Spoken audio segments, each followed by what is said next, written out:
All right, what is up, YouTube, and welcome back to another tutorial video. This is, I believe, our fourth one we've made, Ryan, if I'm not mistaken. You're correct, yes. Absolutely awesome. So we're kind of breaking down all of the awesome things that TraderDaddy has to offer. Again, it's a software that has a lot of things to show, but some people may have confusion about where to go, where to click. So myself and Ryan are here to kind of talk some ideas out here, use different tabs, strategies, what you could use them for, and just give you guys a little bit of an easier time to manage around this software. So as always, if you're excited for today's video, feel free to like the video, subscribe to the channel, turn on those bell notifications for all future uploads, and hopefully you like the video because I am still a pufferfish and not a piece of cake today. No cake. Who knows what will be next time? Ooh. You think people look at this live at these podcasts, Ryan? They're just like, "What is this dude on?" Like, I want some of it. Yeah, they probably don't know what's going, like why you're not showing your face, but hey, there's reasons. Yeah. Reasons are, again, I'm a public educator, and I don't want anybody finding this information out there because, God help me, I don't know how that would do or not. Maybe it'll be good, maybe not. Former students can find it. I don't care about that, but current students, all they're going to do is bother me, so you don't get to see my face unless you're a member, of course, over on YouTube. So take a look at that as well. But again, if you do want access to this website here, first month, 50% off. Use code FRIDGE at checkout. And you get a 3-day free trial as well. If you like it, great. There is a free version as well. It does not offer as much information, but there is a free one in case you would like to just log in and look at the free version. I get it. I did the free version for a while first, and now we're doing the paid version. So it's pretty cool. Did you ever do the free version, Ryan? No, I've always intended to try it, and then I just never got around to it. And then that $5 promo, I was like, you know what? Forget it. I'll just try the pro only. Yeah, get the $5 promo, which we do not have anymore. And prices have gone up. They went from $35 a month to now $50 a month. And if you're sitting there saying, like, oh my God, it's so expensive, you never know if they're going to think they're going to hike the prices up even more. You never know. Never know. It's business at the end of the day. They got to make money. They think what they have is some amazing software, $50 a month. Maybe they go to $60 next month. We don't really know. So if you do sign up now, you do lock in that price, which I think is very, very important to know. So that way, if prices go up, you still pay the same thing. And again, you get half off the first month, so $25. It's basically like ordering a pizza, basically, and you get a whole month of the software. And if you hate it, then just don't renew it again. It's that easy. Right, Ryan? There you go. Yeah. All right, so into the tutorials here. So first video we did was on the unusual options activity. The second video was on the breakout scanners. As you'll see over here, we went through all of these except for the earnings one. Last video, we went into the scanners one, or the screeners over here. We looked at cash secured puts, which is what I like to do. Ryan likes to do it sometimes as well. And today we're looking at the LEAPS scanner. So as you'll see, LEAPS stands for, they even break it down for you. So in case you're wondering, you see people talk about it, to be like, Fridge, what is a LEAP? It's right here for you. Long-term equity anticipation securities are options with 180 plus days to expiration. The scanner services the best LEAPS contracts on liquid stocks, which again is a huge thing for LEAPS because if you can't get filled at a price you want, you already start off probably down, which you do not want to have. And that's really, really important to know. Now, there are two strategy modes. There's a stock replacement one, deep in the money calls that behave like owning the stock but cost 30 to 70% less. And you also have the leverage directional, slightly out of the money contracts for bigger payoff, 3 to 5x potential on a large breakout. So you can basically buy out of the money. You can buy in the money if you want to. When I do my LEAPS, I usually buy in the money as well. I think, Ryan, do you do that as well, I believe? If I'm doing LEAPS, yes, I'll buy them in the money usually. Because, again, you are paying a more premium for it up front. It is going to cost you more money, but you're looking for not as big of a move as somebody who buys out of the money. If you buy in the money, your break even will be a lot lower compared to somebody who buys out of the money for that reason. That's, again, why you pay more, because you're looking for a lot less of a move compared to somebody who pays less. You're looking for a bigger move to break even. So that's something to really kind of take into account, especially for this scanner here. Just like the cash secured put video, you can save your current filters. I don't have any default ones yet because I don't really use it that much, but it is really, really cool because what it does is it shows you guys, again, a drop-down menu with a bunch of data that you have here. So you have two strategies here. You have stock replacement one, PMCC, if you're not familiar, poor man's cover calls, which basically means that you are buying a deep in the money one, essentially buying a delta that's 75 to 90. Basically means that if the stock moves $1, your option moves 75 cents. If your stock moves $1 for 90, then your delta will move 90 cents. And a delta of 1 means it's 1-to-1 with the stock. So if you get closer to 1, you have a closer to 1-to-1 delta move or move in the option contract. The thing that people like to do a lot with these is they'll buy a deep in the money long a leap option, and it'll sell shorter term cover calls against it to offset their cost basis. That's what creates what's called the PMCC, or the poor man's cover call, in case you're wondering. So you can do directionals. You also have the leverage. Sorry, let me go back to this one. You have the leverage directionals over here, which is, again, is you're buying out of the money leap options as well. Again, less risk, but in more reward, but a lower probability of it actually happening compared to the in the money ones, which is very important to know. You can do your you can go bullish or bearish if you want to. Your minimum days to expiration, true leaps, as they say for you. This is really, really good. They put little notes in there, little informational guides that help you out. Yep. Leap options, minimum 180. Ryan, how far out do you go usually? Do you have like an estimated DTE usually? Not like an exact one, but... Yeah, I like to go at least a year, and then I try to look at the January expirations because those usually have more volume and open interest. So I'll, as of now, I'll go out to like 400 something days if I'm doing them. To like January, like 2028 at that point? Yeah, exactly. Yeah. And again, the point of doing these compared to shorter term options is you get more time for the stock to move with you, not against you, and you get less theta decay as time goes on. So if a stock moves, if it goes down 1% tomorrow at market open, your leap option will lose value, but not nearly as much as one that you buy that's a week till expiration or even a month till expiration. So the longer out you buy, the more you have for the stock to do what you want it to do. So it allows you to have that kind of almost protection in that kind of way. You can max your DTE here. You can do a minimum versus a maximum stock price if you want to.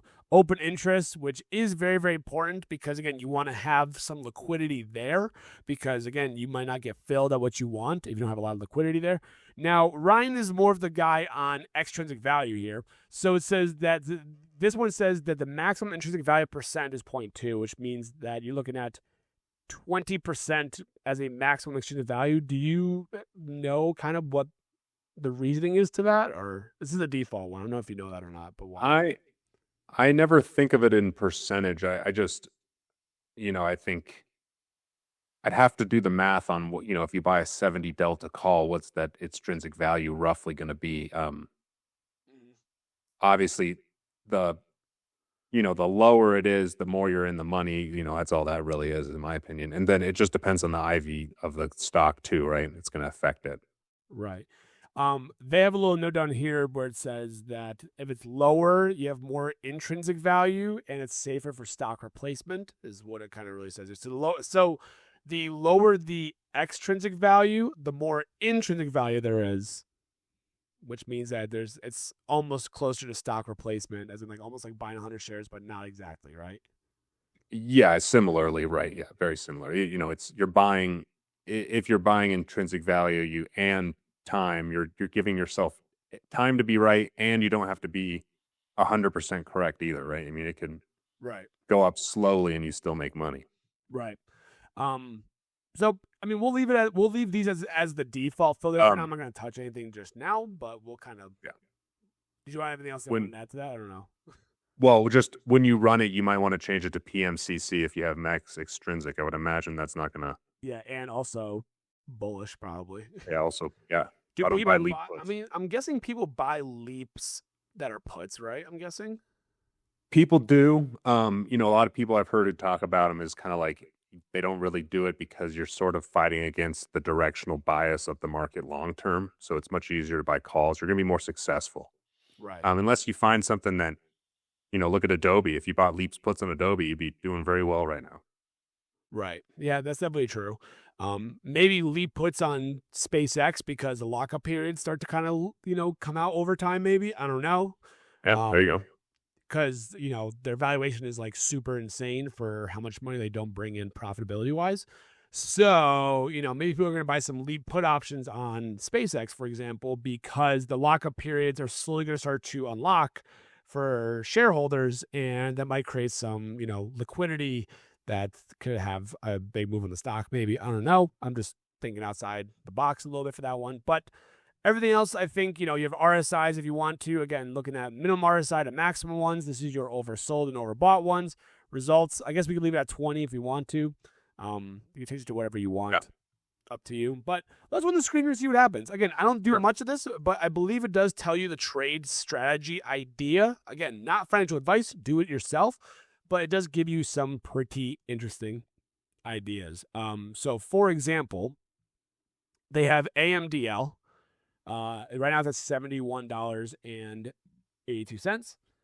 Volume, they say buy a $30 strike call option, which is pretty in the money, it looks like. It's a delta of 90. So yeah, you're almost basically, 1-for-1 with the stock almost. Very close. Can I tell you, I read this as 60 at first because of the symbol.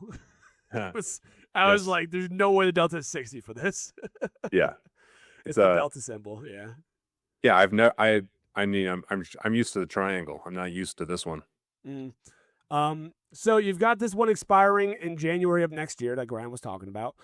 Delta is 90. So basically you're getting 100 shares worth of AMDL, but instead of paying $7,000, because you'd be doing 71 times the 100 shares, you're only paying $4,600. So you're paying a little bit less, a little bit more than half of it for the same exposure of 100 shares of AMDL, for example. This one, the difference about this is they don't give you a grade like the cash could put one does. So that is something to keep in mind about, as you'll see. Which I wonder if they will do grades at some point, because the grades I think are very cool. They're very powerful to see that kind of like how is it set up versus the data they're giving. You have Wolf, which I know is probably, is that the one that has to do with Bitcoin and crypto mining? I believe it's crypto related. I think you're correct. So I'm wondering if this one kind of pops up on the screen because crypto's been kind of all over the place, as we know recently. Interestingly enough, SOXL pops up, which I'm kind of shocked as a leap one for that because of how much of the run-up it's already had. And it's also super expensive at $18,000, basically. $19,000 for it. Oust is there, which is one I actually own shares of personally myself. Fuel Cell is there as well. I wonder if we could change. Do you want to change? Let's do the leverage. Do you want to do the leverage one? Let's take a look at this one. Sure, let's try it. Let's see. Let's try it and see. And again, this is one of those things where you have to kind of just log in and just play around with it and see what happens. And no results came out. Oh, no. Try changing that extrinsic value to 0, maybe. Like 0. Like, let me just try 0. Let's try it. Let's see. Oh, 0's not going to work. We want it to be 100%. So we want to do it as? A 1. So 0.01? No, just 1. Oh, 1 because it's already in percentages. Yeah. Let's try it and see what happens.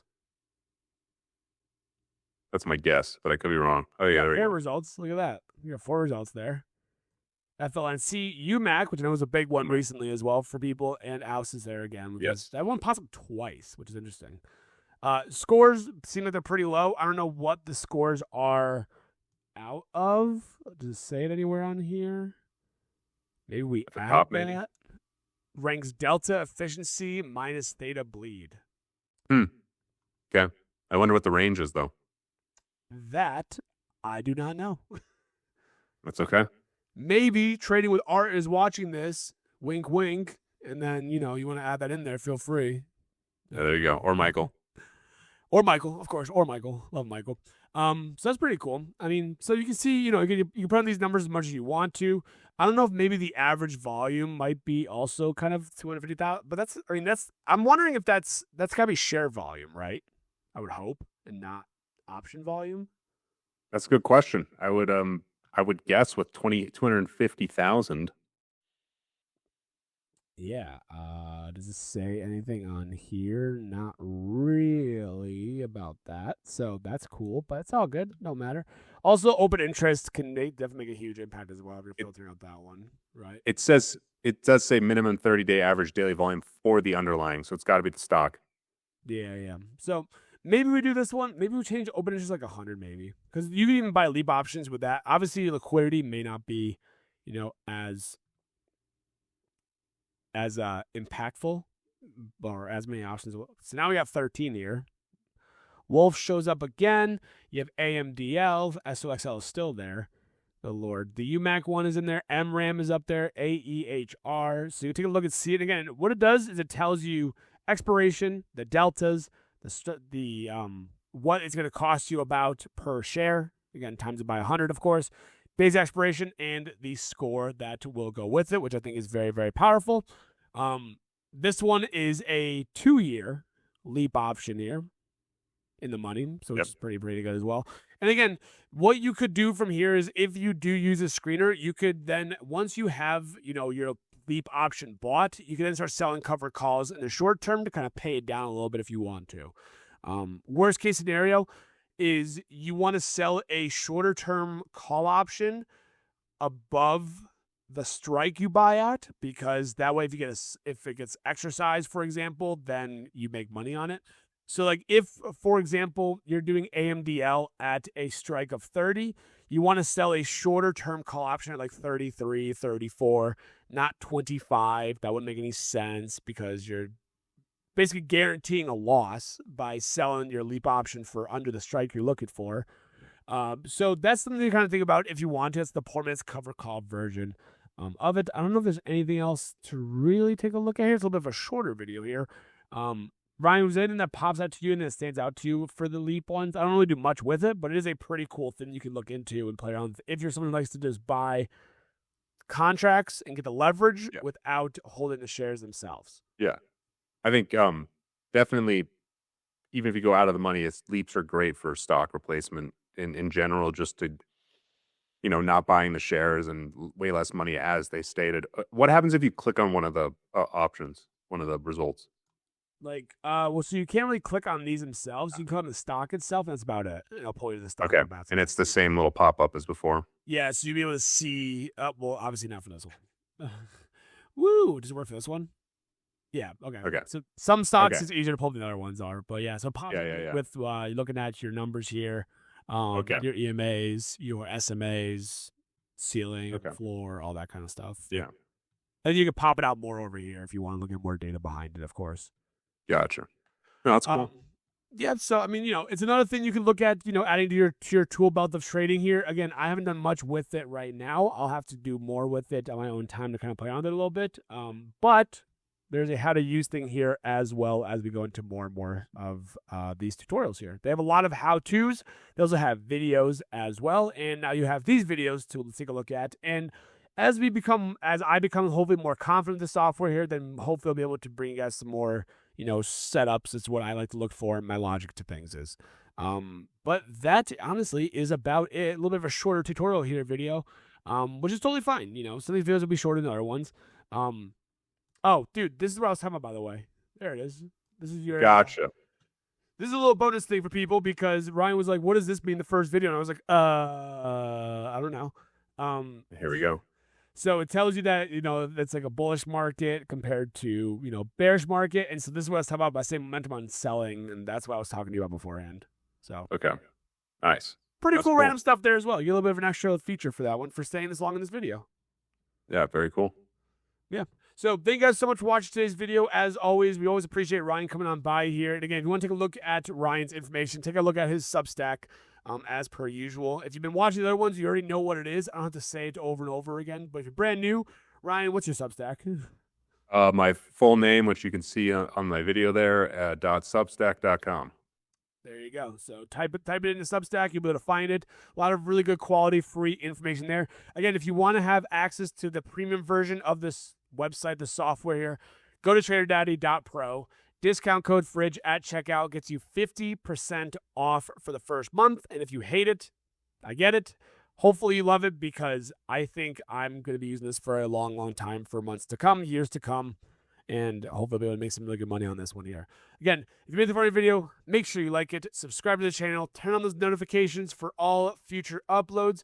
I do hope you are making money in the market in some way, shape, or form. Ryan, as always, thank you for tuning in.